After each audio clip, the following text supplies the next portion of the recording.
I think you can all hear me now.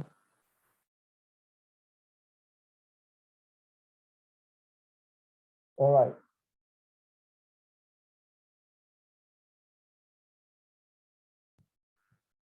Okay. Good morning. I the microphone wasn't properly plugged, but that has been sorted now. Good morning and welcome to the NGO masterclass this morning. And for those of you who are just joining us, my name is Vincent Ogoro. I'm excited to have you join the session this morning. I apologize for not being able to hold it last week and sending out a very late cancellation notice. It just couldn't happen because I was on the road throughout Saturday, so we didn't have the time to be able to set up and hold it. So you're welcome to the masterclass, and um, I can see quite a number of us here. I really appreciate you for taking the time to join us on Saturdays, knowing that Saturdays are never easy. So today we want to talk about risk management. That's what we're going to be looking at today. We're looking at risk management. So that's a little about me there. Okay. Somebody says they still can't hear me. Please, before we go ahead, can you all have the same problem? If you can't hear me, please do let me know. Can you hear me now? What's the experience like? Okay, it is echoing. All right, let me see. Okay, is it better now? Is it better now? Or is still echoing? No, it's better. We can hear you now.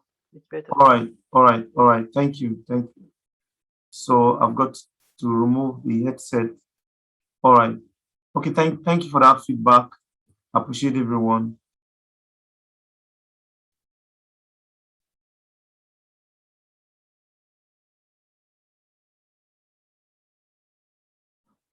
Okay, great. So let's just go ahead. Now, we want to look at risk management. And we are all living in very turbulent times. As you can see, every one of us is going to be experiencing one form of risk or the other in our lives, in our organizations, in our projects. So, we're joking one time and we're saying that, look, just living in Nigeria is a risk on its own. So you must know how do you manage the risks that you face, that your projects are going to be experiencing, because whether you like it or not, all projects carry some level of risk. And it's very important that you know how to manage them, because if you don't know how to manage the risk, the projects may fail. And as we get on, and just like us to look at this quote by William Shedd, he said, "A ship is safe in the harbor, but that is not what a ship is built for." And the harbor is safe. The harbor is where you dock your ship. The ship is not moving, and there's no wave, no tide that can sink that ship. Okay, it's there, it's been chained, or rather, it's been anchored, in the harbor, so it's not going to be moving. But the ship has got to move, and moving in, especially in uncharted territories, are often very insecure. So you could be exposed to pirates, you could be exposed to shipwreck. If your ship is not very strong, the amount of winds can just destroy. So many things could happen, and then you may get shipwrecked and then ultimately sink. That's how project management is. Project management is like that. And you are safe when you're not managing projects. If you don't have any projects, you're safe. There are no risks. But then, what is an NGO without a project? You can't call yourself a development or humanitarian professional when you do not have a project that you're working on, in whatever form that you're providing services on that project, whether you are a field implementer or whether you are in the office providing support. wherever position we find ourselves, we're providing incredible services for our participants, beneficiaries, and affected population. But working in the field has a lot of risks. I mean, look at what's happening in Nigeria with the whole insecurity that is happening around us. That's risk on its own. So some of us operate in very risky, hostile environment where it's prone to the highest level of risk that you can think of, prone to kidnapping, insecurity. We talk about bandits, talk about the Boko Haram, insurgents, and all manner that we hear about today. So risk management draws our attention to the steps that we can take either as an organization or as a project to begin to manage those risks. Because as you see, we are going to have organizational risks as well, and then we also have project risks. And for those of us who've ever written a proposal or contributed to a proposal, or if you've come across a proposal, you're going to see that in the design stage of the project, donors are very particular about risk management. They want to know what your risk management framework is, or what your risk management plan is, and what are the various risks that you are encountering on the project, and how you intend to manage such risk. So this is why I felt that it's important as project managers or as people who work within the project environment to understand risk management, especially for those of us in Nigeria with risks that are coming up daily, risks that were not risks before. We're now waking up to different stories in the news and all. And so it's very important for us to prepare for these events before they actually happen. Now, before we go on, I'd just like to open a discussion, and I'd like every one of us here to send your answers in a chat. And remember that there are no wrong answers. There are no wrong answers. So everyone has to contribute. What is a risk? I like to get responses. What is a risk? What do you understand by the concept or the term risk? As we move on.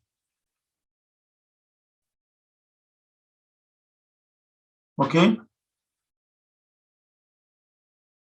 Yeah, thank you for those who have. Okay. Thank you, Paul. A possibility of something bad happening. Thank you. Ishmael, anticipated setback. Thank you.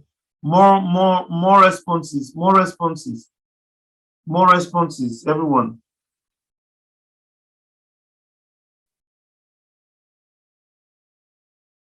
Just share your thoughts on what you understand by risk. I mean, today we're looking at risk management, and so we want to know, what is a risk? Yeah, Adiola, factors that can hamper achievement of set goals and objectives. Thank you. Thank you.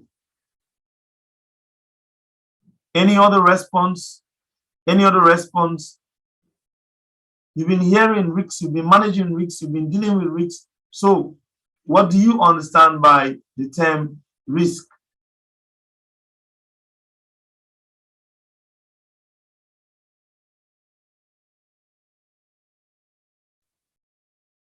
Any other person? Thank you, Hannah. Uncertainties that can pose a threat to project implementation. Thank you. Thank you. Favor, thank you. A factor that can affect the success of a project implementation. Thank you. Thank you.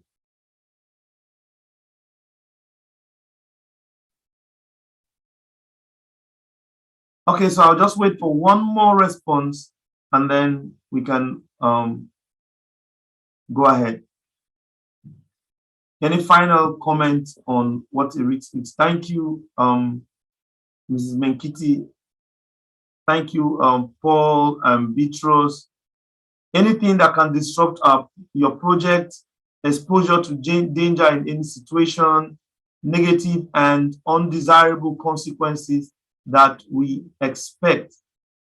All right, thank you also very much for those responses. Now, you're all correct.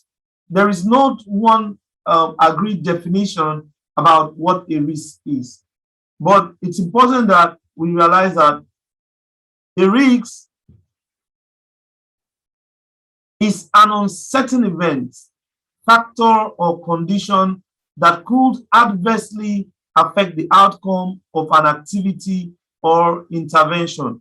So a risk is something that is uncertain. It has a probability of occurring, and if it does occur, okay, somebody says it can be negative or positive distraction. Yeah, so some people talk about positive risk and as well as negative risk.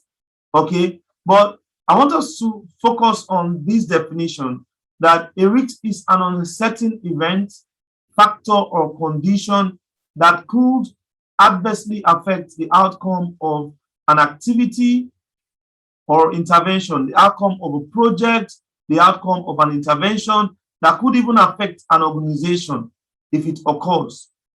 That's what a risk is. A risk has not occurred yet.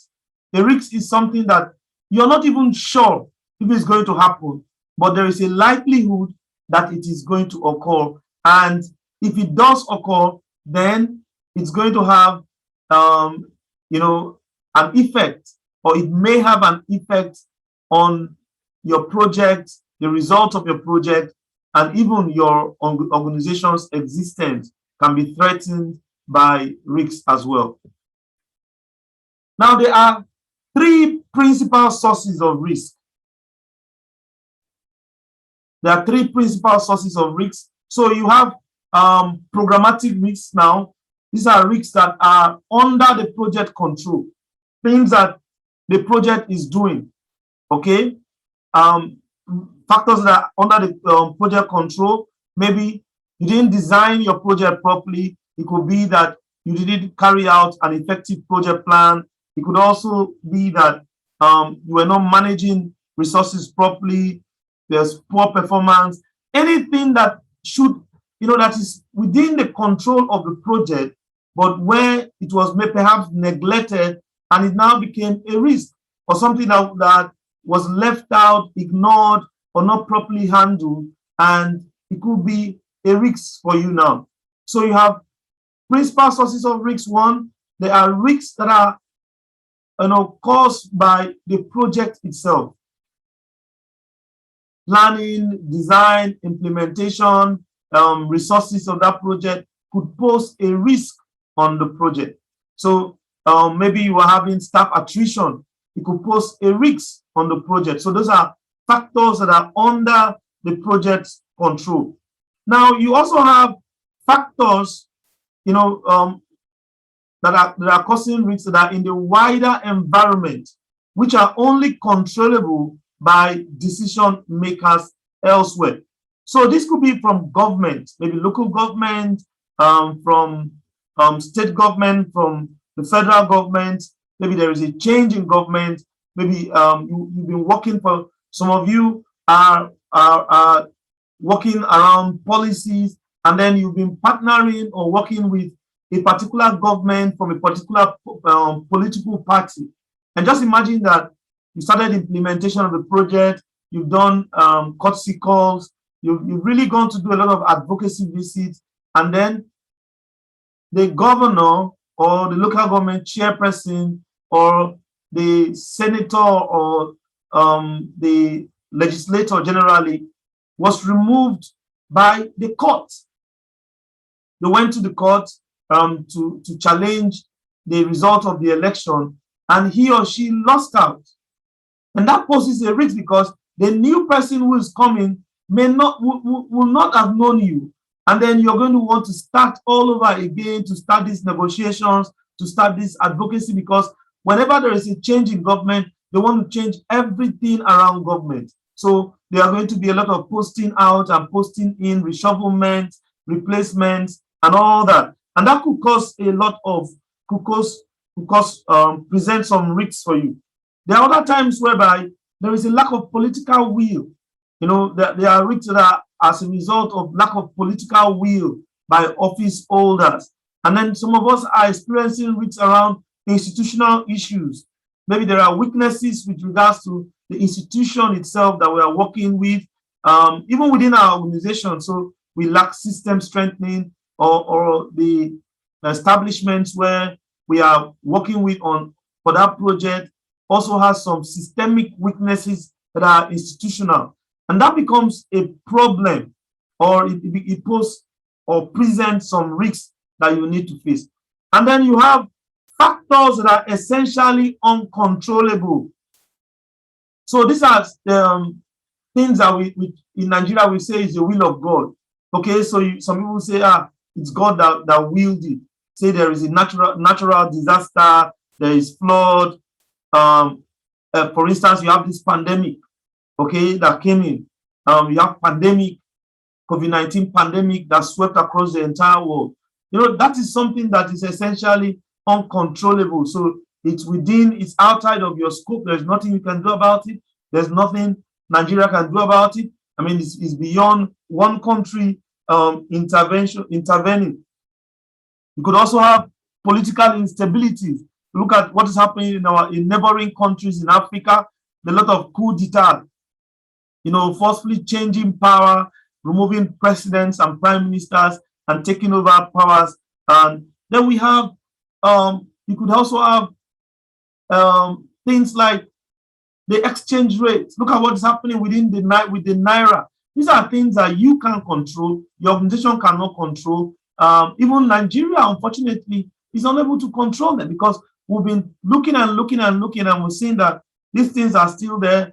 As a result of COVID-19, we're now having global inflation. We're experiencing global inflation. Interest rates are soaring. And these are some of the challenges that you deal with. And these are some of the factors, I beg your pardon, factors that present risk for you as a person, for your project, and for your organization. And so it's very important that you know this as well. Now, risks are usually not known. So they are usually at least partially unknown. There are things that you may not have thought about it. Like I always tell people, nobody saw COVID-19 coming, not the prophets, not the religious leaders on 31st night. There were a lot of prophecies. Nobody saw it coming. I mean, not even the scientists. There are no predictions. Nobody caught it. It took everybody, even the most prepared countries that have the best public health systems, that have been preparing for pandemics over the decades, were caught unprepared. And another thing that you need to understand again is that risks change with time. And so there could be risks today, and then tomorrow there are no more risks. Okay, so you can find out that something could be a risk today, and then tomorrow there are no more risks. You know, or they've changed, or the level with which you are thinking that they're going to occur, they're not going to occur that way again. And then risks are always manageable in the sense that action may be taken to change their impact. The essence why we're doing risk management today is that so that you can do something about the risks that you've identified. The essence why you're diagnosing the risks is so that you can do something about it. So you can take certain action to change the impact of the risk. You may not be able to end it, to eliminate it, but you may reduce the impact. Or you may do something to ensure that if the risks do occur, they don't affect your project, your organization, your operations, the way they ought to have affected you or impacted you if nothing was done about it. And risks exist in the future tense, okay? They have not occurred in the past, neither have they occurred. When something has happened before, it is no more a risk. When something has happened now, it is not a risk. That is an issue that you have to deal with. But a risk is something that has not yet occurred. So you're thinking about it and you're expecting that it's going to occur. And finally, risks exist in all projects. There is no project that is immune to risk. There is no project, no matter how small or large, that is immune to risk. There is no organization that is immune to risk. So you have to accept that look, risk exists in all projects. Risks exist in all organizations. Now, the level of risk that would occur in your project would now be determined by your risk appetite. There are some of us, if you look at the picture here that I've inserted here, I do not have the capacity to gamble, okay, or to play casino. There are people who have this adrenaline rush whenever they see these things. There are people who have a high risk appetite. I don't have that. There are some of us who can do that, who can be in this environment, and it's nothing. So they could lose money and they are not perturbed. Okay, so there are organizations like that who may not be interested really in managing all the risks because, well, they have a huge risk appetite. They can accept anything. But for us starting out, it's very important that we learn how to manage them. We don't just allow things and leave it like we always do in Nigeria and say, look, God has willed it to happen.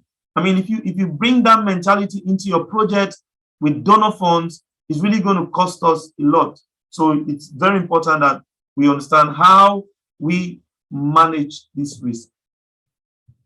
Now, in managing your risk, there are 5 steps that you need to take. So the first step is that you need to identify and all the risks, and then you need to categorize them. You need to do a risk assessment of their probability and then the impact of occurring. And you also need to develop a response strategy. And then finally, you need to monitor and control the risk. So we're going to talk about each of these steps or approaches that you can use to manage the risk one after the other. We're going to look at each of them now and see what needs to be done or what steps that we all can take in managing this risk.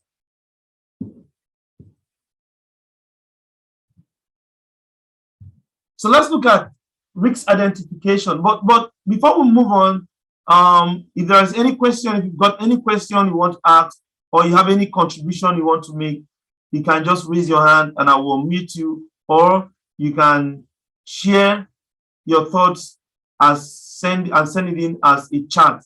So I'll read it out, and if it requires explanation, and we will all share or contribute, because I do know that a number of us here are very experienced in risk management as well.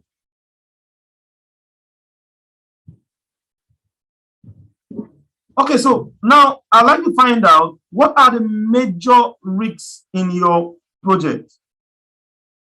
What are some of the risks that you have in your project or your organization? What have you identified recently as part of the risk analysis? What are some of the risks that you think may affect your project, may affect your work in the near future? You can just say, you can just type your responses, please.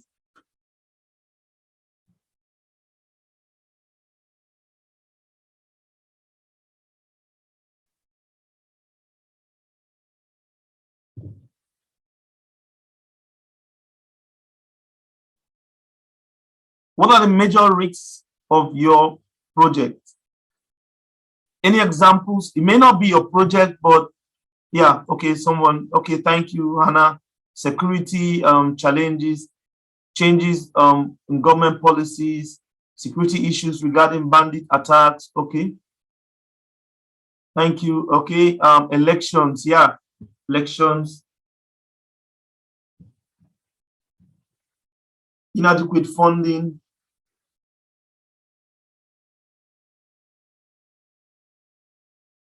Inflation, we're having serious, yeah, unfriendly government officials, kidnapping of development workers, climate change, change in government and policy, especially at the local government bureaucracy, Fantastic.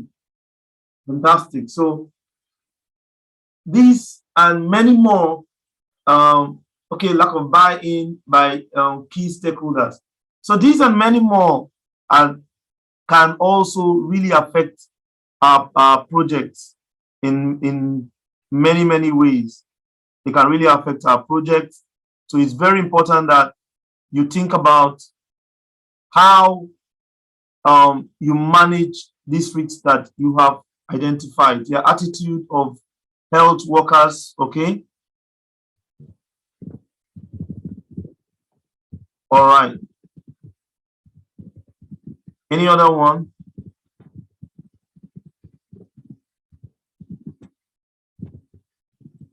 Lack of political will by government.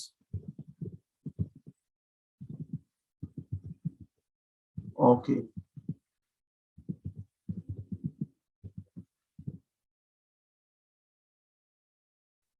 All right. So now risk identification is about determining all the risks that are likely to affect a project and then documenting their characteristics in an understandable way. So when you're identifying the risks, you are brainstorming, you are trying to look at what are the risks that are likely to affect our project. Remember that risks have not occurred, and so there's a likelihood that they may occur. And you would also be looking at a lot of data, comparing information. There has to be evidence that this is something that is going to affect your project, you know. So it's important that you think about it and you allow people to brainstorm, especially people who are going to be carrying out the work. It's very important that their voices are heard during this brainstorm.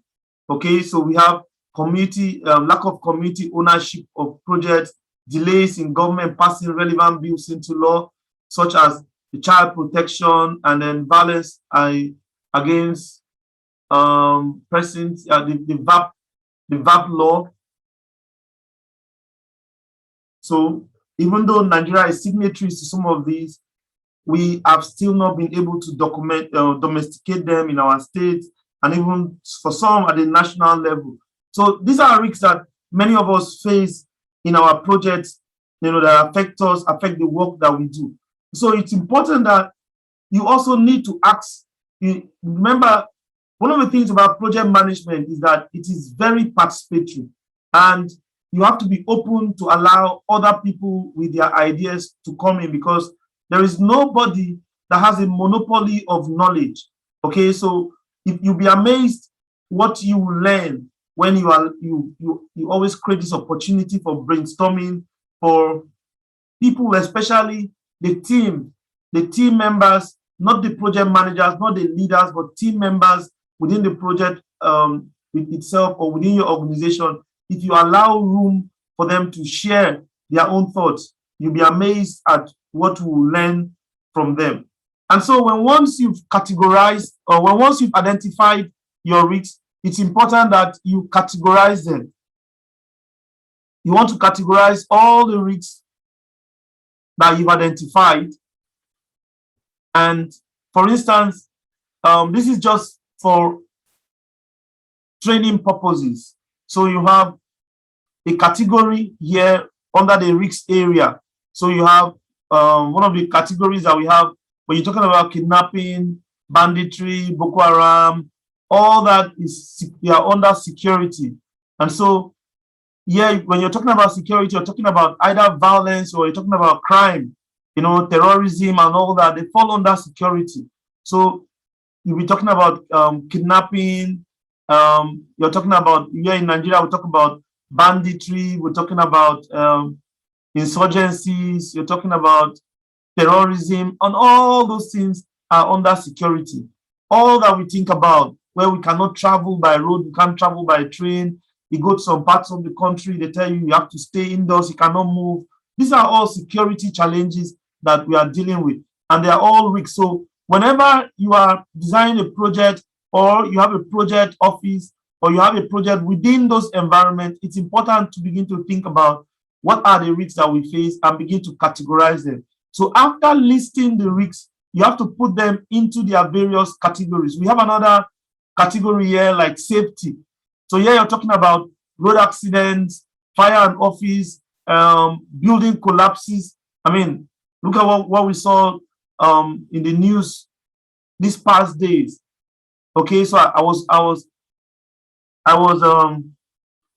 went to CNN just to check, and there's a report there to talk that the study has shown that up to 1,000 high-rise buildings in Lagos are prone to collapse. So imagine you living in that environment, working in that environment, and the risks that you're going to face because of the nature of the soil with which people are building on. And so you also have what we call fiduciary risk. So here you're talking about fraud, you're talking about theft, you're talking about bribery. You're talking about bribery. People divert aid materials, local officials. I mean, we work in Nigeria, and you see what goes on. You can't enter any government office. They expect you to grease their palms. They expect you to bribe them for things that they ought to do. That is their responsibility and legitimate duty to do. They ask for bribes. Then we have misallocation of resources.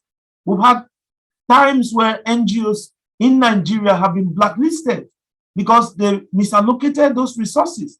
They use resources that were meant for projects for their own personal enrichment, and some of them married, other took other wives, some collected chieftaincies, some send their children abroad for school, and all these things that happen. But you wrote to a donor telling them that you're going to do an activity. But what we're seeing is that there is misallocation, and there's that the risk is still there, that there are tendencies that if people do not have a lot of compliance systems within their organization, there's a tendency for us to abuse offices and misappropriate resources. Then you also have risks around information, whereby you have data loss, data breach, data misuse. Okay, people sell personal data information, sell sensitive information. They are posting it on social media and all that. And then we also have another category here around legal and compliance. We have violations of laws and regulations. I mean, this is something that happens a lot in Nigeria. People violate laws from government down to ordinary citizens. There's that tendency or the likelihood that a law may be violated or may not even be respected, or the law may not even exist in the first place. And then you also have reputational risks. Here you're talking about action, information, or perception damaging to integrity or credibility. So people publish in Nigeria, and I was sharing last week, I was telling people that, look, in Nigeria, you are proven guilty, you are guilty until proven otherwise. It's not the other way around. I mean, the law says that everybody is innocent until proven guilty. But the way Nigeria operates may be like everybody is guilty until proven innocent. Because people do not care to hear your own side of the story. They're just running to town with their perspective or whatever information they hear about you. And they just go ahead, they publish, blackmail you, and do all sorts to you, your hard-earned reputation. And people just write stories, publish it, without you having the opportunity to share your own side. And then your reputation is gone. And then you may also have operational risk. Okay, so where you have the inability to achieve project objectives. So this could be as a result of human error, lack of capacity from your staff, from personnel, or maybe the money wasn't there for you to actually carry out the work and so on. So these are some of the things that you may have. So it's very important that after you have identified the risks, you need to come and now put them into the categories to say, is this a security risk? Is this a safety risk? Is this a fiduciary risk? Is this an environment risk? and economic risks. There are lots and lots. These are just a few examples, and this is not all the example that there is about categories of risks, but this just shows us that for every risk that you've identified, you need to think about which category do these risks fall into. Do we have any questions, comments, or any observations you want to make as we go forward?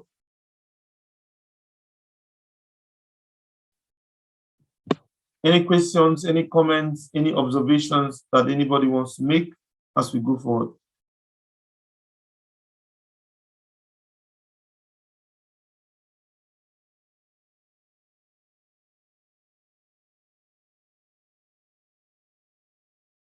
Okay, so just as I'm now assuming that there is no comment or observation.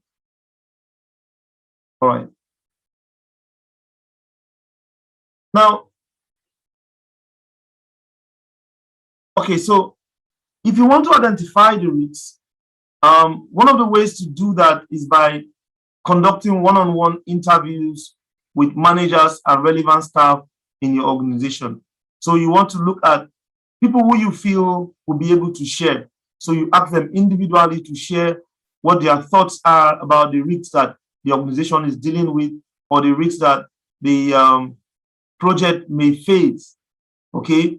And while a lot of times, because of donor requirements, we often identify risks when we're writing proposals, it's very important that you move beyond that.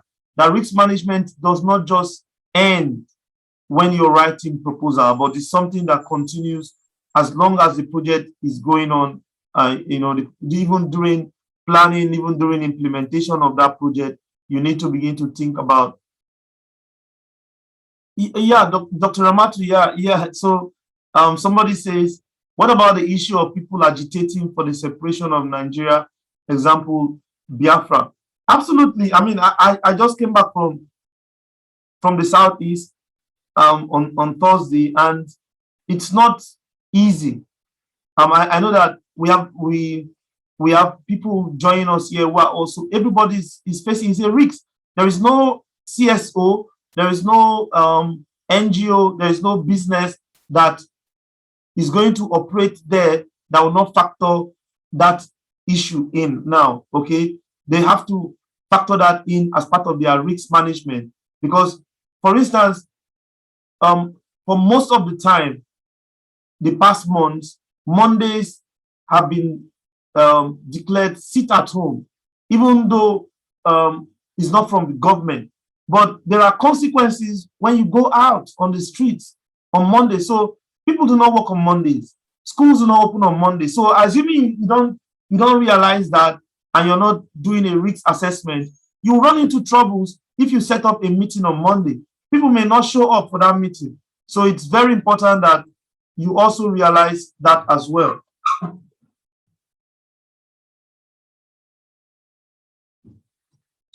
So it's critical for you to think about that. Now, in identifying your risks, you can do that by conducting a one-on-one interview with managers and relevant staff across the organization. People, you meet them individually and let them share, or you develop questionnaires or want to deploy to them and say, okay, take a few moments to share what you feel are the risks that we are facing on this project. Now, you can also identify risks by organizing workshops.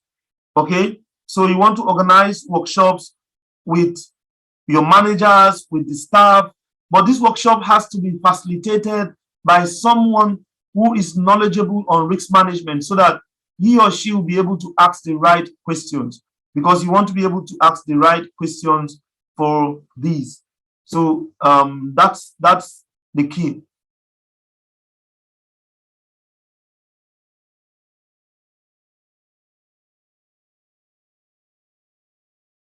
So you have a workshop that is facilitated, and then together everybody brainstorms.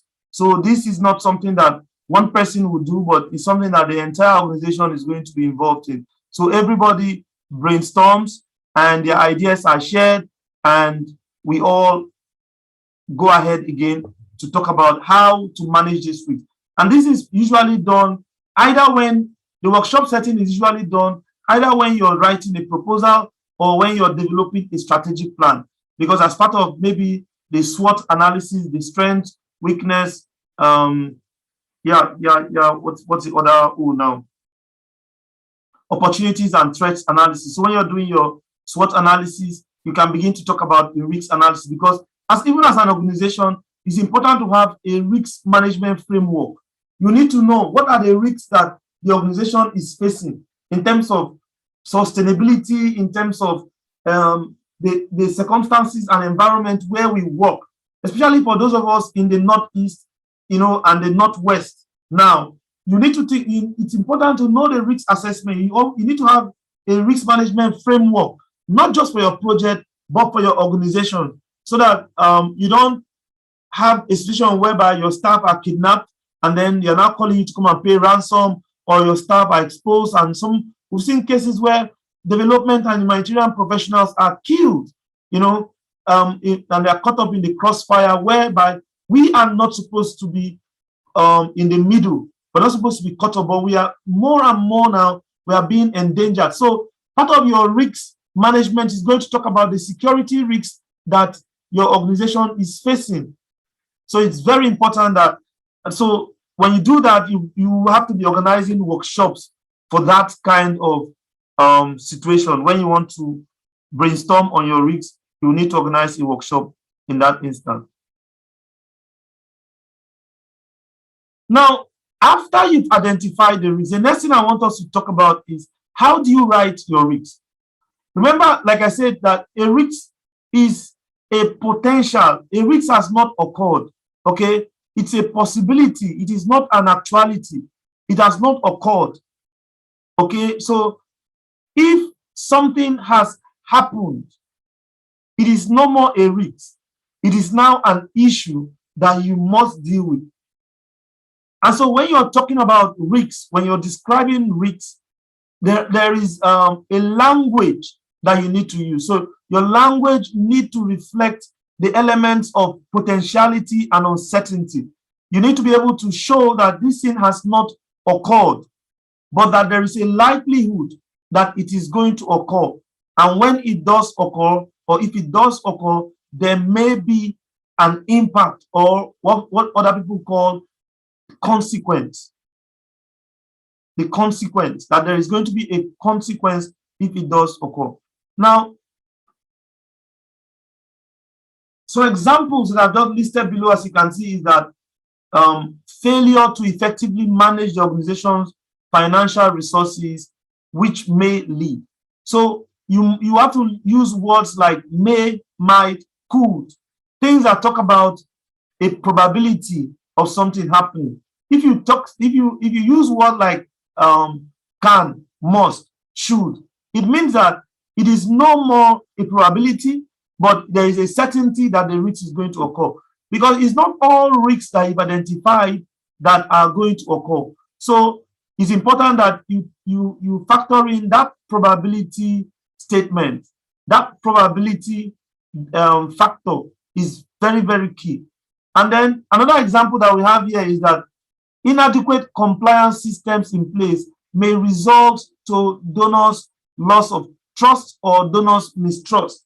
So there is that word there, may, showing you that it's not cast in stone.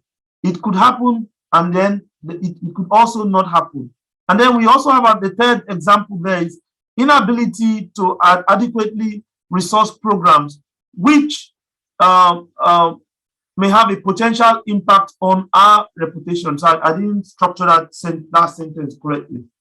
So you're talking about an uncertainty. You're talking about a potential occurrence. So when you're writing your risk statement, you have to use words that reflect that potentiality or uncertainty. Don't use words that shows you for a fact that this is going to occur. If we knew for a fact that COVID-19 was going to occur, then the pandemic would not have happened, because it would not have left China, or I beg your pardon, there is no, I don't even know if that's where the first that's where it originated from. But if we knew for a fact that COVID-19 was going to happen, but people saw that it was going to occur, so many countries of the world may not have been affected the way they were affected.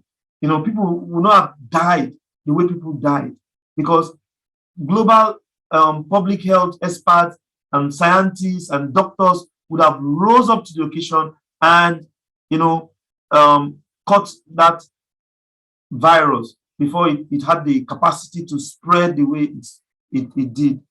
So it's very, very important, the choice of words that you use. How you write your rich statements is critical. You know, think about it. Always know that when you're talking about a risk, it has not happened. So it's very important, have that at the back of your mind, that when we are talking about risk, risk is not something that occurred yesterday. Risk is not something that happened. Risk is something that has not yet happened. It has a probability of occurring. It has a likelihood that it's going to occur. And then it has some impact or consequences if it does occur on our project. So that's one way to look at it. Now, after you've identified and categorized the risks, the next thing that you want to do is to do a risk assessment to prioritize your risk, and then to also identify the risk tolerance. Now, when you're looking at prioritizing the risks, you need to look at ranking these risks based on their probability and their impact. You need to prioritize, because not all risks are going to have any impact on your project, and not all risks have a high probability of them occurring. And you also do not have all the, a blank check. You do not have unlimited resources, and so you cannot use all your resources for risk management. You must prioritize. When you have limited resources to spend for risk management, you cannot use everything to now go and be handling risks. So it's very important. It's very, very important that you think about how to prioritize your risks. And by prioritizing your risks, you're now going to rank them using what we call a risk assessment matrix. I'm going to show you the risk assessment matrix later.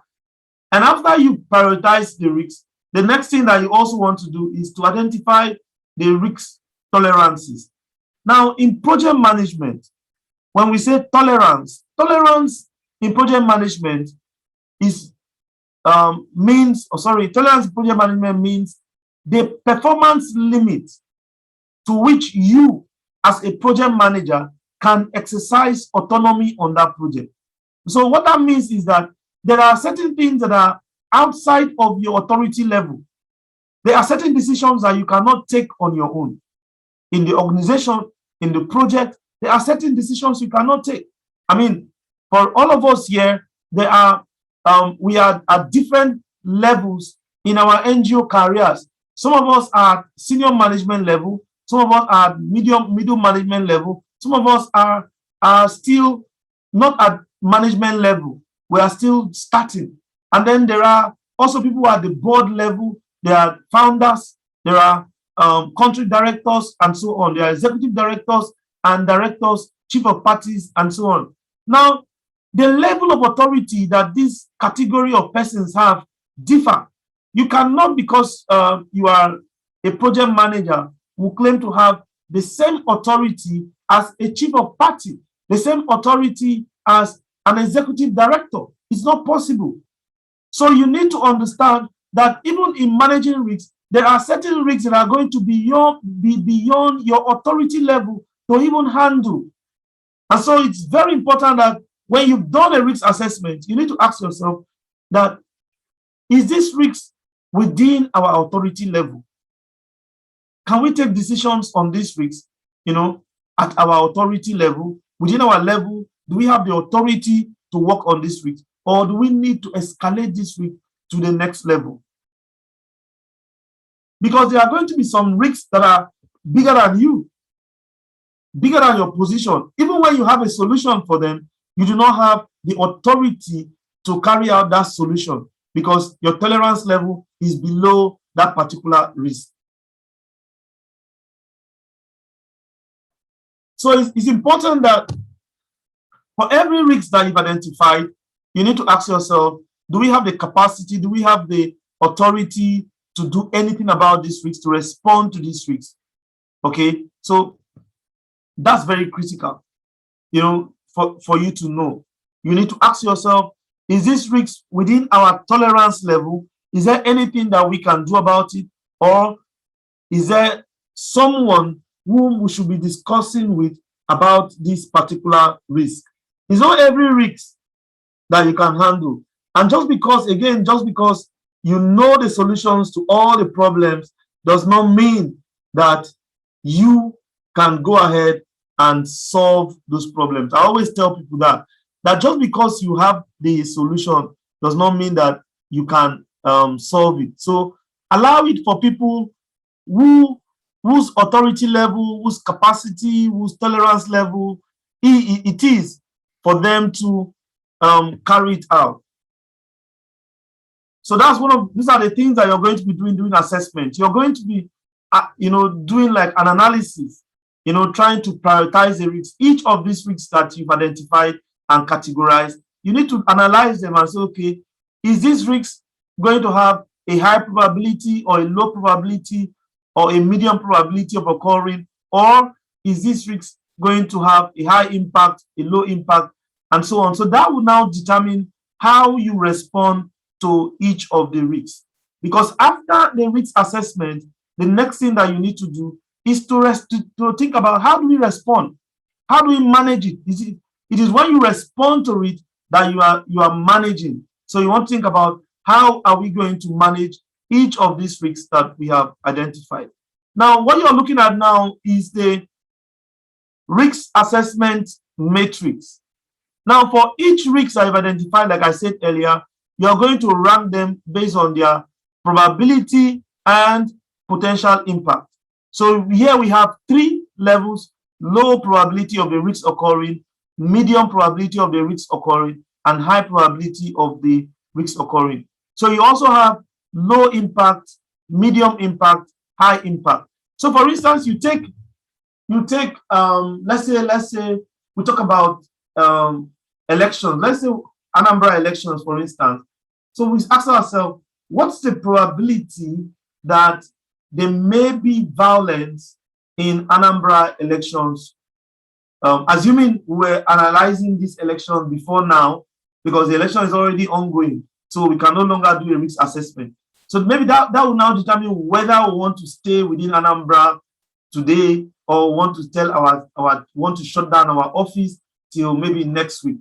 So you want to ask yourself, what's the probability that there may be violence in Anambra elections, or as a result of Anambra elections today in Oka or in Onitsha? And then you can say it's a low probability, okay, that all the candidates signed peace accord, so it's a low probability, or a medium probability, or because IPOP has said that they've lifted the 1 week sit at home. So those are that's the way you discuss with your team. It's not something that you alone would need to do. No, it has to be something that everyone needs to brainstorm. So you want to compare these risks effectively and provide a proactive perspective on how you're going to be responding to them. So you look at the impact in terms of how will this, if these risks occur, how will it impact our schedule, your work plan? How will it impact the cost of the project? How will it impact the performance of the project in terms of staff? How will it impact the resources that we have for this project? That is the way to consider. You don't just say, okay, what impact will it have? No, impact in terms of what? Impact in terms of your scope, impact in terms of the cost, impact in terms of the time that you should originally be spending on that project. So it's very important that you look at it in this way. Now, I found a table from a guide I saw for as I was researching, just trying to add more material on this on the slide. I stumbled on a document from is a risk management guide from the United Nations. It's just a small document, 46 pages. So it's something that you can read. So I just saw a simple table that they use in developing a risk management framework for their projects. So it just shows you, yeah, look at it now, how you can assess the probability of a risk occurring. Now, before you begin to say the risk is low probability, medium probability, there has to be, you know, like some considerations that you're going to put in place. For instance, what we call probability is what they call likelihood level. So you know, based on what I'm saying there, we'll also look at it as the probability level. What is the probability level of this risk? So is it a remote chance? So anything about remote chance and improbable will fall under our low probability in the matrix I just showed you. Now, for example, they say when something has a remote chance of occurring, it means that it may occur only in exceptional circumstances. Typical frequency once every 500 years or more. Likelihood over 4 years, over 5-year period is greater than 0.005. That is, there is a 1 in 20,000 chance. That's where you can say that this thing has a remote chance of occurring. Now, if there is if the probability of the thing occurring is improbable, then here you are looking at it is not expected. Oh, I thought, can you not see this table? Hello, please. Well, I can see it now. I can see it now. Okay. All right. So I said, okay. So the remote chance, in terms of this likelihood level, what they call likelihood level is what we call probability. Now, if you want to use the assessment matrix I showed you earlier that talks about low probability, medium probability, and high probability. So based on this table now, the remote chance and improbable will fall under low probability, that there is a low probability that this thing is going to occur.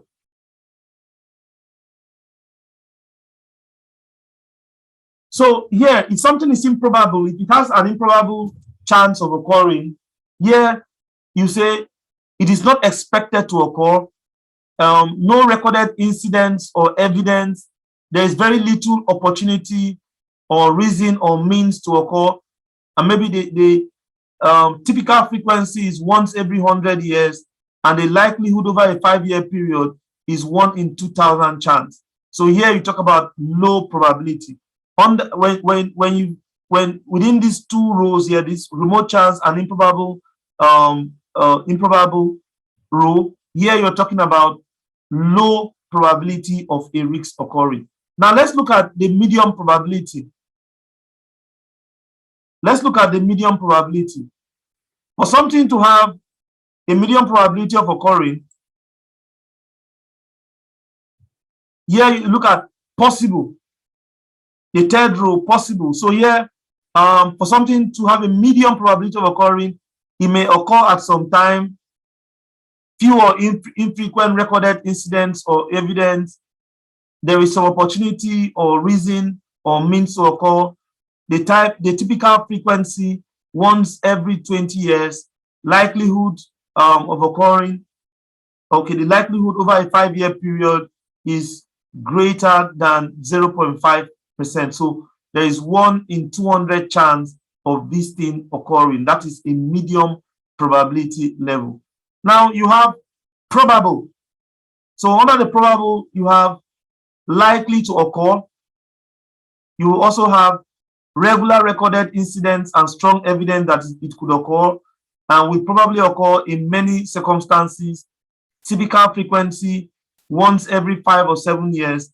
The likelihood over a 5-year period is there is greater than 5% chance, that is 1 in 20 chance of these risks occurring. And then you also have the almost certain. The almost certain is that it is likely to occur or reoccur high level of recorded incidents and strong evidence, typical frequency every 5 years or less, likelihood over 5 years is greater than 50%. So there's 1 in 2 chance. So I would say, okay, remote chance, improbable, remote chance and improbable will fall under low probability of occurring, while possible will fall under medium probability of occurring, and then probable and almost certain will fall under high probability of occurring.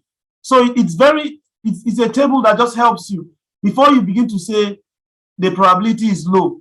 Then what are the evidence? How did you know the probability is low? So this table helps you to be able to check the probability examples to see whether this is a low probability, this is a medium probability, or this is a high probability that the risk is going to occur on your project. Now, they also have a table for consequences, or what we call impact, how to check your impact. So I'm just going to go to that table now. So in terms of the impact that the risk will have, so you have consequence level is what we call potential impact. So they have insignificant, minor, moderate, major, and critical. So just like the other one, insignificant and minor will become low probability, moderate will become medium probability, and then major and critical will become I'm mixing up. Insignificant and minor will become low impact, and then moderate will become medium impact, and major and critical will fall under your high impact that risk will have on your project or the organization. So for example, they've given some examples here in terms of health and safety risks and reputation risk. So you have under the insignificant in terms of health and safety, minor incidents not requiring first aid is insignificant. And even, and then when first aid treatment required will fall under minor impact. But when something has a moderate impact in terms of health and safety category, in the examples that you're looking at here, then there is significant but reversible disability requiring hospital visit. And when you talk about a major risk, here there is series of significant but reversible disabilities requiring hospitalization. Critical, you talk about fatality and or severe irreversible disability, to one or more persons, or permanent disabling injuries or disabling illnesses to one or more persons. An example, COVID-19. So this table, like I told you, is from a guide, from a risk management guide that was developed by United Nations, I think UNDP, yeah. So it's just there, and I saw it. I thought this was something that was very useful, and so I just copied the table exactly the way it is on the guide, to be able to add to the slide and to share also to us. It's not something that I developed as part of the slides. Now, once you have assessed the risks and you've known their probability and you've known the impact, the next thing that you want to do is to think about, how do we respond? How do we respond to these risks that we have identified? How do we respond to the risks that we've identified? Now, there are 4 risk response strategies. One of them is risk avoidance. So in risk avoidance, here you are choosing not to do, or you're deciding to do it in a different way. Okay, for example, NGOs choosing not to work in the Southeast, or let's say NGOs in Anambra are choosing not to work or be in the field 1 week within this election period. They have decided to avoid the violence that may occur during the elections.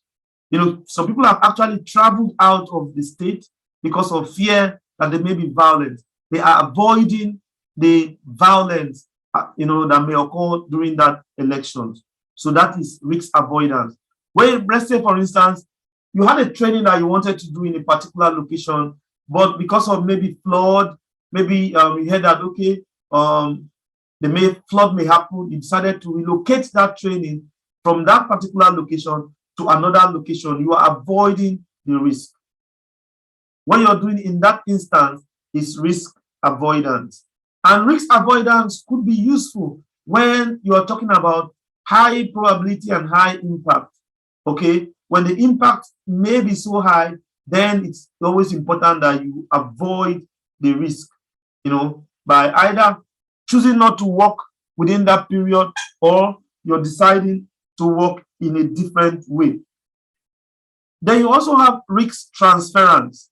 Risk transference here, you're shifting or sharing the risk for some aspect of the project to another party or to another person. Now, the most common example of a risk transference is insurance. So whereby when you take up an insurance policy for your vehicle, for your car, you are transferring the loss or damage of that vehicle to the insurance company. So what you're doing there is risk transference. Now, another instance, a lot of us now do not use our office vehicles to transport maybe materials or products for the project. When maybe let's say you're moving them from Abuja and say you're moving them to Kaduna, you don't want to use your vehicles. Okay, so you may want to transfer the risk to maybe a courier company. You go to a courier company and say, we have this number of things we want to take to Kaduna, but we want to pay you to take it to them, to deliver it to us, for us in Kaduna. What you're doing in that instant is that you are transferring the risk to the insurance, to the courier company, because the courier company already has insurance. And if anything happens on the way, they are going to refund or give you back those things that you gave them, because their own insurance covers for the nature of business that they are involved in. And then you have risk mitigation. Risk mitigation is something that is very popular, is one of the response strategies that everyone talks about, mitigation factors and all that. When you're mitigating, you are acting to reduce the probability and or the impact of a potential risk.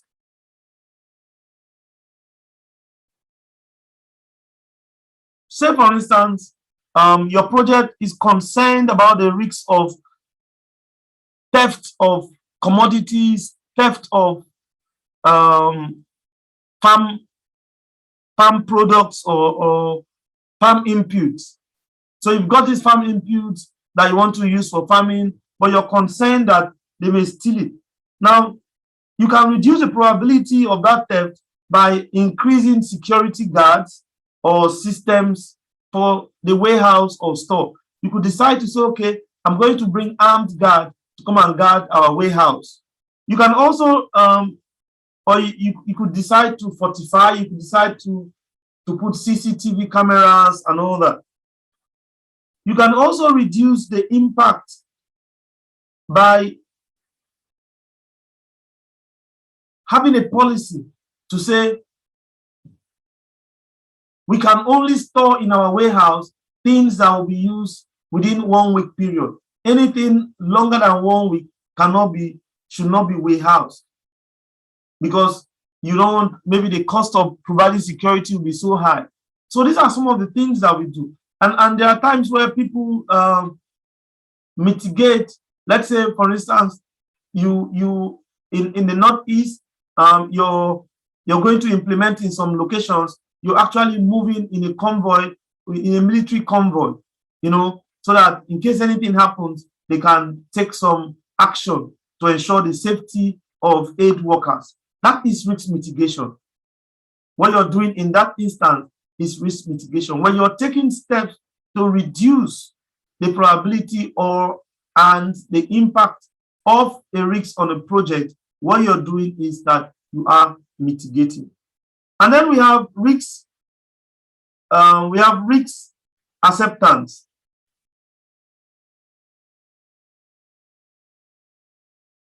Risk acceptance, here you're choosing to live with the risk. You've accepted the risk. Perhaps you assess the risk, you assess the probability and the impact, and you think that the risk is reasonable, and you are not going to take any action.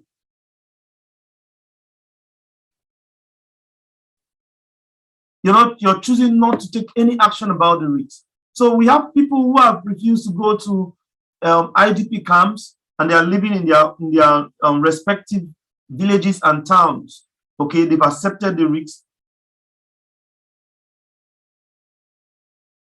When you find that you're not taking any action and you're not doing anything about the risk, even when you knew the probability and the impact, but you think that the consequence of that risk is something that you can handle, then you have accepted the risk. Do we have any questions regarding this? Now, okay, yeah, so I'll come to you, Hannah.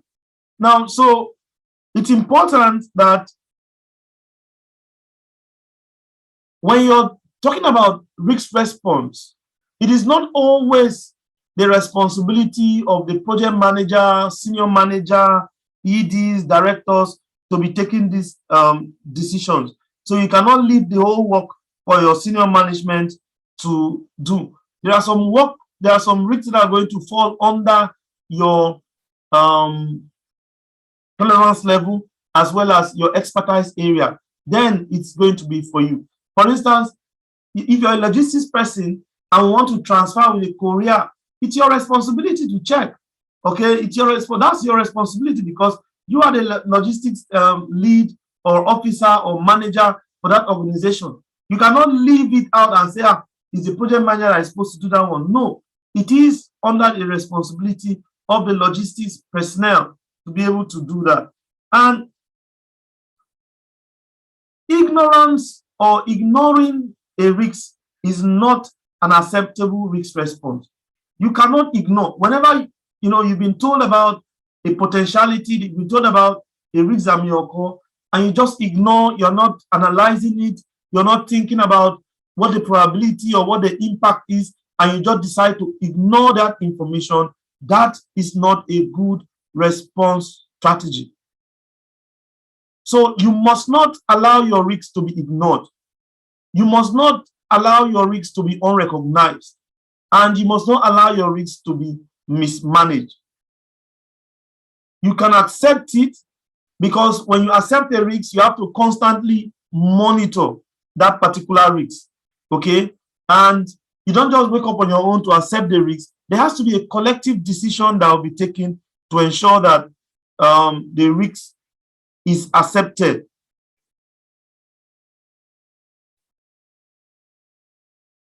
So when you have to document it to say, okay, this is the meeting that we held and we decided that this risk should be accepted. Now, Hannah, your hand is still up, so go ahead and ask your question.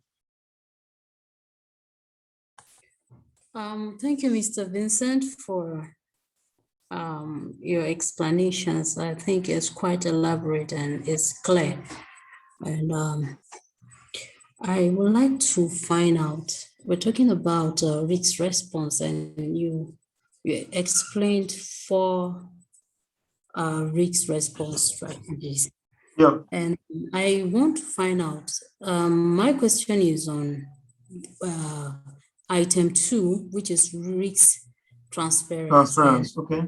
Yeah, in a case whereby, for instance, let me use Plateau State. There's a crisis in Jos North, and Jos North is under the Northern Senatorial District, right, Yeah.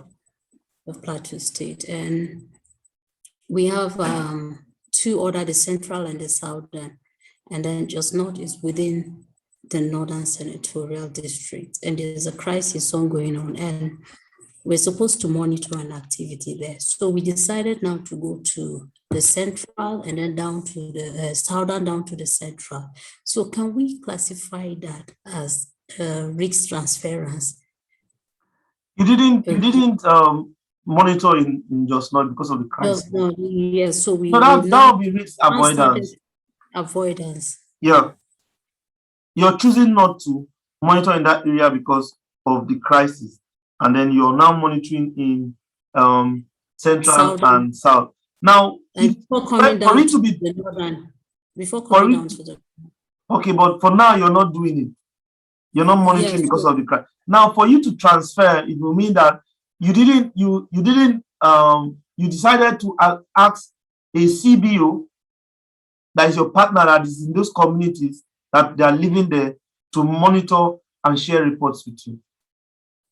Instead of you living where you are to go and monitor, but you now ask the people on the ground there to monitor the activities for you. So in that way, you have now transferred the risks to them because they are from those communities where the issues are, the crisis is going on, and they understand their way in and out of the communities. But you don't. And because you're a visitor and you go there, you'll be prone. So you expose yourself to more danger than they are. So if you want to transfer in this scenario, you will say you're asking somebody who is there on the ground, who can still go about their activity, who understand the terrain, understand the situation better than you, to now do the work that you were supposed to come there to do. That way you are transferring. But when you are, you decided to go to start with just South and just Central and hoping that by the time you finish with them, the crisis may have the tension, or maybe there'll be no more crisis again. Then what you're doing is you're avoiding the crisis at that period now. Okay, so if I get you right now, you are automatically handling that responsibility to, let's say, a third party. Yes, transparency is when you hand over, when you share the responsibility of the risks or some aspect of the risks with a third party or another person or organization to handle for you. All right, thank you, sir. All right.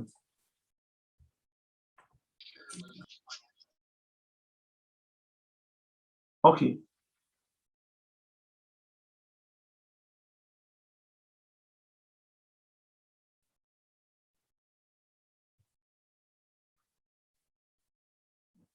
All right, so we'll just continue now. Now, another important thing that you do is that you want to constantly monitor your risk, because risks do change. Risks do change. Now, there are times where at the designing of your project, when you're writing the proposal, some of the things that you discovered were risks may no longer be risks again. You know, some that you thought were with high probability and high impact may no longer become high probability and high impact on the project. And so you need to constantly look at this your risk response plan, and you also need to discuss risks in your project meetings. It's very important. Risk monitoring will help you to keep track of progress towards resolving the risks in the risk response plan. So you've developed a plan, a response strategy to say, this we are going to avoid, this risks we are going to transfer, this other risks we are going to mitigate, and this one we are going to accept. You need to constantly revisit them to check to see what is the status of this risk. Is it still a high probability? Is it still a low probability? Is it still a medium probability? So you want to, find out time. And like I stated here, that some of the more obvious times to revisit the list of identified risks and the risk response plan include in preparation for major decision points. So in project management, we have what we call decision gates. Maybe to say after submitting a proposal, before you implement, you need to look at your risk response plan and say, do you think that this risk response strategy that we share to the donor is still valid? What is a new situation or information about this risk? And so whenever there has been an audit, for instance, you did an OCA, organizational capacity assessment. For instance, you did a SWOT analysis, or you audited your systems, or you reviewed your plan and you reviewed the project with your partner. It's also important for you to look at your risk response plan and think about, is this plan still valid? You know, the way we said, well, these risks, are they still valid? Has something changed? Because there are some risks that you've identified early that may no longer be risks as the project moves on.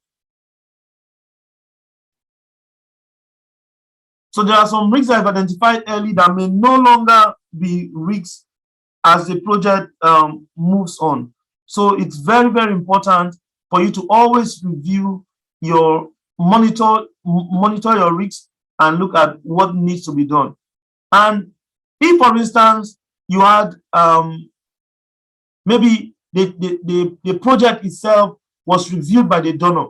For instance, you were supposed to be working on 3 states, and then they now added an additional state for you to work on.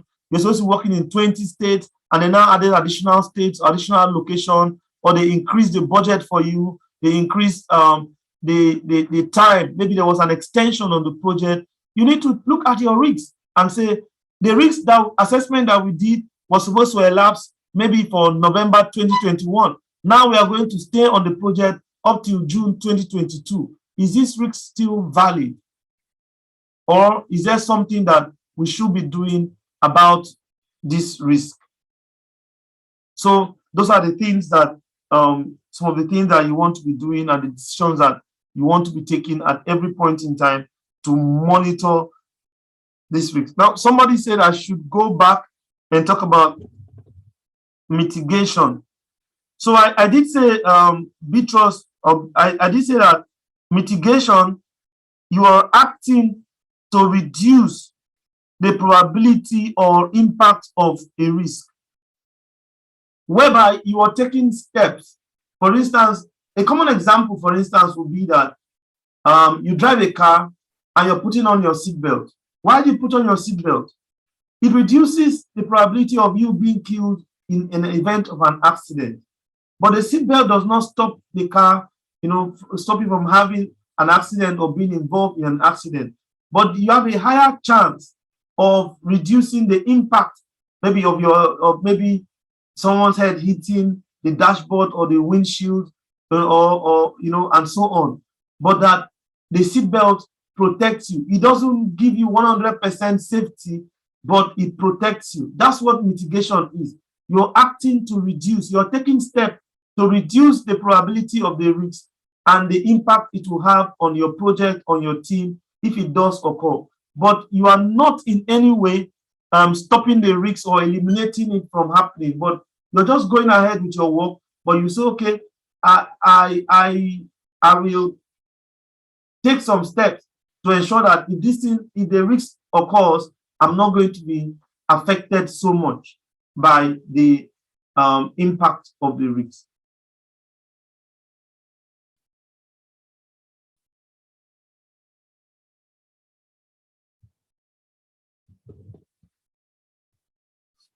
Again, I want to talk about something very important here, which is contingency planning. It's very important to bear this in mind, because even the best laid out plans do fail. No matter how wonderful your plans are, plans do fail. You may have the best risk response or risk management plan in place, and something could happen and it fails. So it's important that you want to establish contingency plans for projects or activities that are of vital importance, and also where there is more than one possibility that this activity will not be completed on time. Okay, so it's very important that for all your project activities, there has to, a contingency plan talks about a plan B. So what if in spite of everything that we did and the risks do occur, what do we do? How do we ensure that we are not caught up, you know, by these risks that are going to occur? So you need to be able to identify alternative resources in case something happens, especially let's say you have a risk of staff attrition. So what if your staff leave you in the middle of the project? What do? You need to begin to think about that. What do we do in case staff leave? And you say you want to accept it that, well, this industry where we are, people leave, it's a very fluid, very mobile sector. People are always leaving the organization. Yes, so we accept it as a risk, no problem. But what if it happens? What do you do? Okay, so you would also be able to identify resources that you may need to maintain your processes. Because a lot of times, as some of us may have already known, donors do not fund certain areas of our budget. Okay, donors may not be interested in funding some administrative costs of the project. So how do you sustain the organization? You know, how do you ensure that the organization does not collapse even when you have a project that is running, that is going on, but the organization itself is in dire need of resources because the project is not paying for some very essential services that the organization requires. So it's what I want you to realize is that you need to have a plan B just in case something happens. What do? You know, there is a saying that do not put your eggs in one basket. Don't put your eggs in one basket. It's very, very important. And even in project management, it's also vitally, vitally important that you consider that as well. What do we do? Just in case something happens, what do we then do? Now, a tool that will be very useful, and which I know some of you are already using it and some of you are quite familiar with it, that we use for risk management is the risk register. So the risk register is a very, very important tool that you need to have. So it has a column where you talk about the risk name. The risk name here, you are describing the risk itself that that you are looking at managing. You've identified the risks, you're now describing them. You describe the risks. And then the second column here, you have probability of the risks occurring and the impact. The third column talks about the impact that the risk could have and the risk score, you know, the total risks that you are facing with. And then it has another column for a response strategy and then the person responsible. So it's always important in project management that you clarify ownership, clarify who is responsible for carrying out a particular task in your organization or in your project. Don't leave it to teams. You say the team will do it. Within the team, who is going to take responsibility? There has to be somebody whose responsibility it is to manage certain risks. Now, if you look at this risk register, if you look at it here, the probability here is measured over 10, because for those of us who do statistics, you know that probability is always on a scale of 1 to 10. So on a scale of 1 to 10, what is the probability that this risk is going to occur? And then because probability is also measured on a scale of 1 to 10, we are also measuring impact on a scale of 1 to 10. So what is the impact that this risk will have if it does occur on a scale of 1 to 10? And the risk score is gotten by multiplying probability by the impact. And for each risk, you need to develop a risk response strategy, whether you want to mitigate, whether you want to avoid, whether you want to transfer, or whether you want to accept that particular risk that you have identified. Do we have any questions so far? So I would also like to get comments. I'd like to get feedback from people, your thoughts. So I'm asking everyone to unmute. Yeah, Blessing, you can unmute yourself, please, and go ahead. Blessing, go ahead. All right.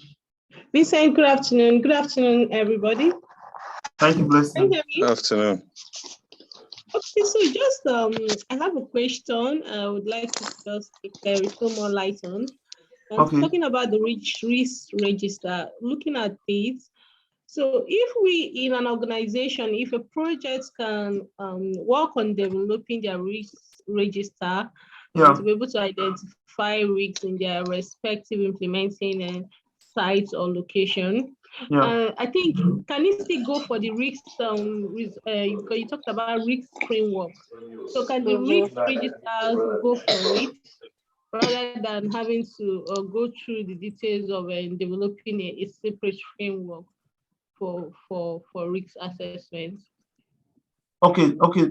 Thank you very much. So now, the register is part of a comprehensive framework that you have. So the risk register just helps you to monitor these risks, to know whether actions have been taken to have. But having a framework for risk management, it gives you like a comprehensive approach that organizations need to take, or a project needs to take, from when and how they will identify the risks, how they do analysis and their assessment, up to the point where you're developing a risk response strategy. And sometimes it even involves a risk management policy.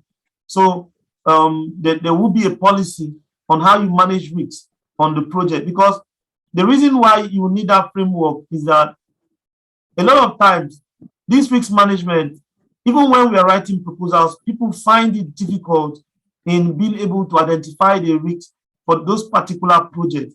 But if you have a framework in place, for instance, it will guide you. It will now serve like a mini standard operational procedure, like an SOP for risk, to say, okay, this is the first step that we need to have.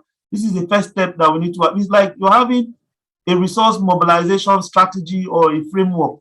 It still doesn't stop you from developing a work plan, from that your framework. Or if you have, let's say you have like a strategic plan for the organization, it doesn't stop you from having a work plan for a particular project. But that gives you like the holistic picture of all the risks that is going to affect you. Because remember, you may also have security risks. You may also have organizational risks itself that are bigger than the particular project.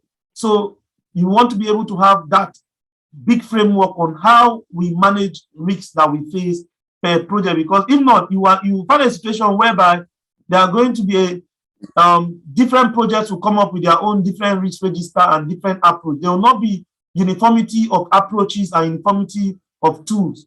But if there is a framework in place, it will serve as a guidance, irrespective of who your donor is and who your funder is. With that framework, you'll be able to tailor tools, for the organization and how things are being done as an organization. Yeah. So I think that we still need that framework, even when we have a register.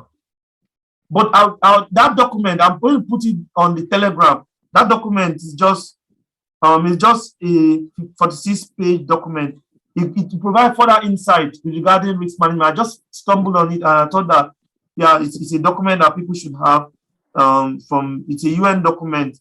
The way UN uses it will just help people who really want to go further, maybe becoming certified risk manager, because there's a certification for risk management. So if people want to become risk management experts, they can take that up. So Hannah, yeah. Hannah, okay. You can go ahead. All right, thank you, Mr. Vincent. Yeah. Now that we don't have any donor asking us to write proposals, there's no call for proposals as such, will it be too late for us to have a risk register from our ongoing projects? No. It's not late. Sorry, it's not late. Now, these things are not just for donors. It's about you as an organization having the right processes and systems in place for yourself. So it's not late. You don't need to wait for the donor. I think that it even when the donor visits you to do maybe an assessment, if they want to a pre-award assessment, and they begin to even see that you have some of these tools and templates and systems in place, the way they rate you is higher than when you don't even have at all. And that's what I've seen organizations whereby they got the grant, and then the donors came to do a pre-assessment, a pre-award assessment. And look, before they come to do an assessment, the final assessment, where they are looking at your finance systems and all that, that means that you've already gotten that grant. But do you know that for this particular organization, they didn't get that project simply because they failed the assessment. Some of the things that what the donors saw on ground, where there were like no systems at all, and the donors felt that no, that we are going to have compliance issues with these individuals if we allow them. If we fund these people, we may lose our money. And so they didn't award them that grant. So in spite of having a beautiful proposal, you may still not get the money if you do not have some of these systems that we're talking about. And for those of us from local organizations, I've always said that, look, think about localization. It's a big opportunity. It's what is happening now. Today, local organizations are leading grant award and implementation, while international organizations are now becoming sub-recipient from local organizations. For every local international organization operating in Nigeria, they have to partner with a local organization. But the big problem that these international NGOs have is that many of our local NGOs lack capacity, and we are unwilling to develop systems and processes in place. We want money, but to get money, you need systems. And so, Hannah, I would advise that you begin to talk with your team and develop a risk register. There are various formats of risk register online. And I always say, look, the easiest way, go to toolsfordev.org and you're going to get it. Tools for development. There are lots of templates there on Excel, on PowerPoint, on Microsoft Word, for virtually everything that you want to do. Even risk register is there. You can just develop it and look at it and now adapt it to suit your operating environment. So thank you so much, Hannah. So Bitros, you can go ahead.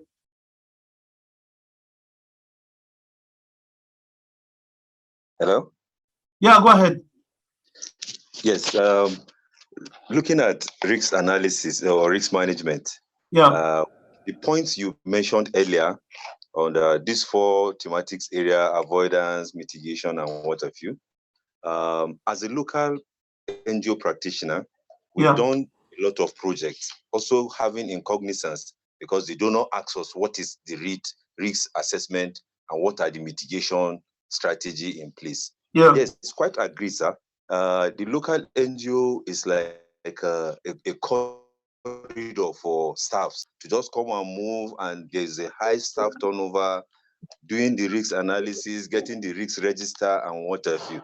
Still, we are faced with risks of partners, staff living at a particular point.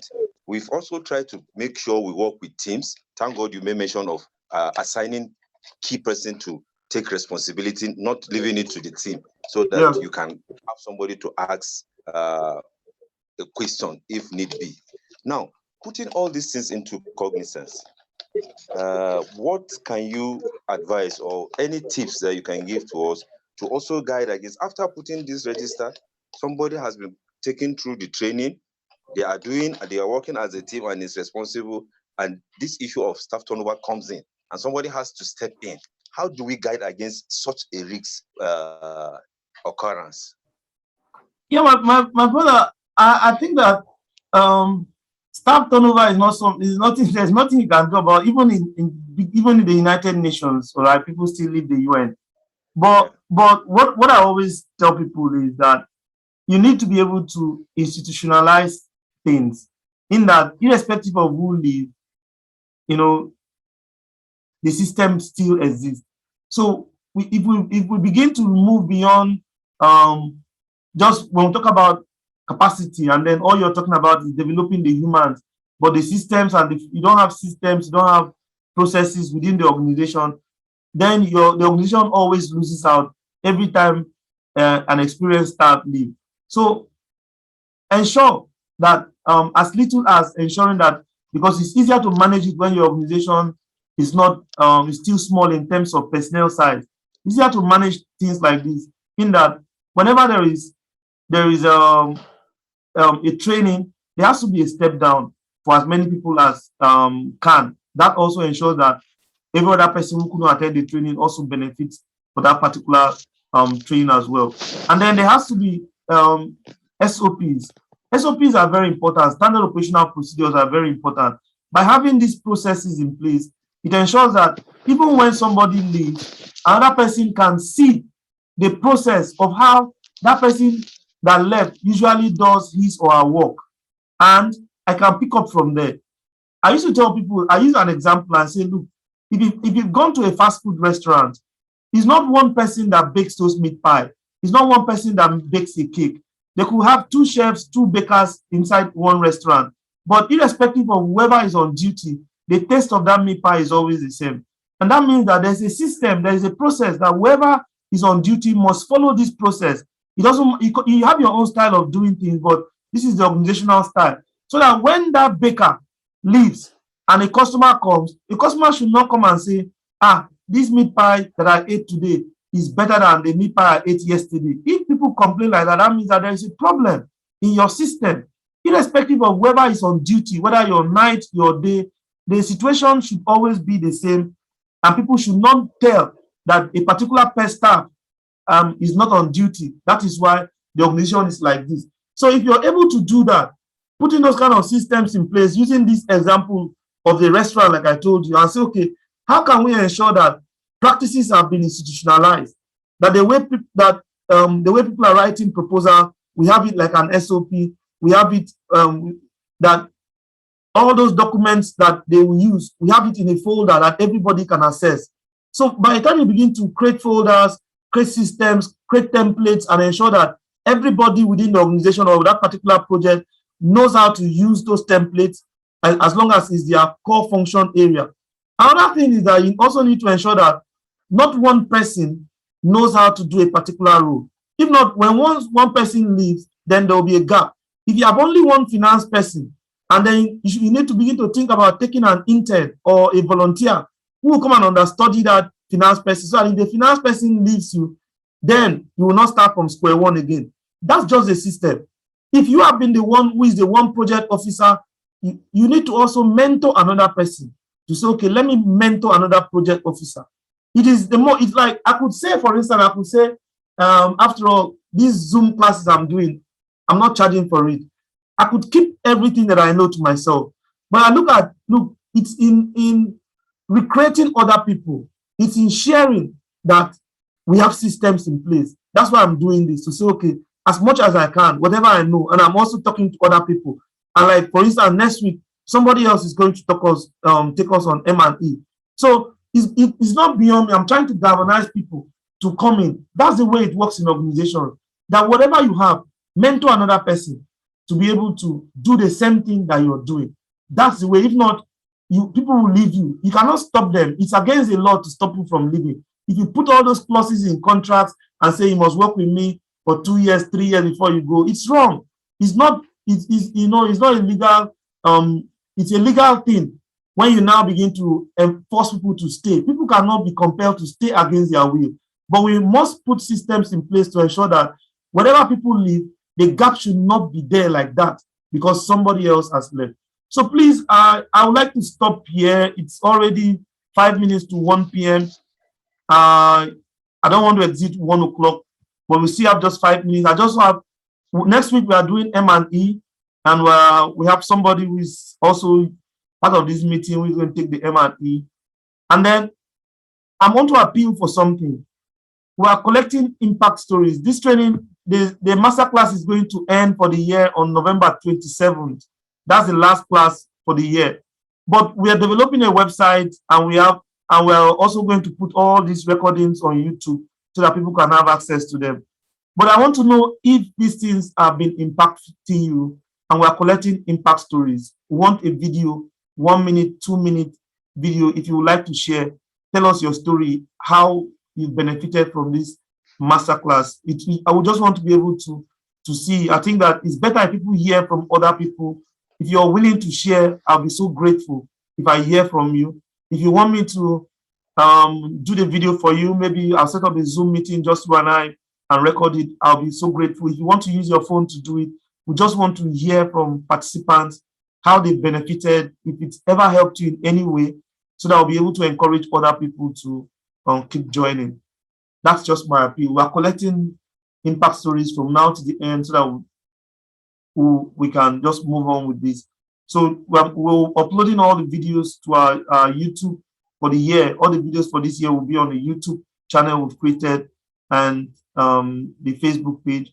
So I really appreciate everyone. I really want to thank you. I know it's never easy. People are here. There are matches going on. There are weddings. There are activities. very busy Saturdays, markets, yet you are here. So thank you all so very, very much for